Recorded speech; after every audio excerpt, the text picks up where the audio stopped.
Champion ট্রফিতে বাংলাদেশের প্রতিপক্ষ ছিল ভারত। টসে জিতে ব্যাটিংয়ের সিদ্ধান্ত নেয় বাংলাদেশ। তারপর খুব দ্রুতই হারিয়ে যায় বাংলাদেশের পাঁচটি উইকেট। দীর্ঘদিন দলের বাইরে ছিলেন মোহাম্মদ সামি, দলে এসে নিলেন 5টি উইকেট। অন্যদিকে দুর্দান্ত ফর্মে থাকা ব্যাটিং মাহমুদুল্লাহ দলে নেই। দলে ছিলেন মুশফিকুর রহিম, কিন্তু আকসার প্যাটেলের দুর্দান্ত বলে আউট হয়ে কোনো রান না করে সাজঘরে ফিরেন মুশফিক। তারপর বাংলাদেশ দল চলে যায় অনেকটাই ব্যাকফুটে।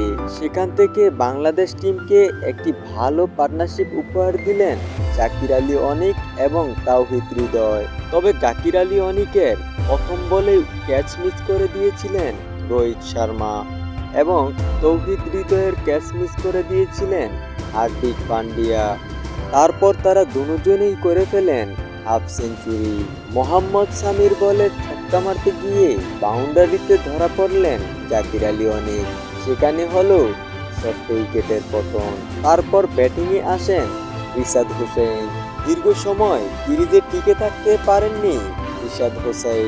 হয়ে গেল বাংলাদেশের 7ম উইকেটের পতন। তৌহিদ হৃদয় এবং জাকির আলী অনিকের ভালো একটি পার্টনারশিপে বাংলাদেশ স্বপ্ন দেখতে শুরু করেছিল, চলে যাচ্ছিল ভালো একটা অবস্থানে।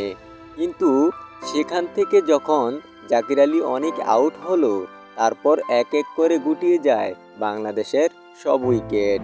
শেষটা ভালো ছিল না, যার কারণে 228 রানে অল আউট হয়ে যায় বাংলাদেশ টিম। তাহলে কি বাংলাদেশ চ্যাম্পিয়ন ট্রফিতে প্রথম ম্যাচটি হারতে শুরু করলো, নাকি এই রানেও ঘুরে দাঁড়াবে, নিয়ে আসবে বিশাল একটি জয়?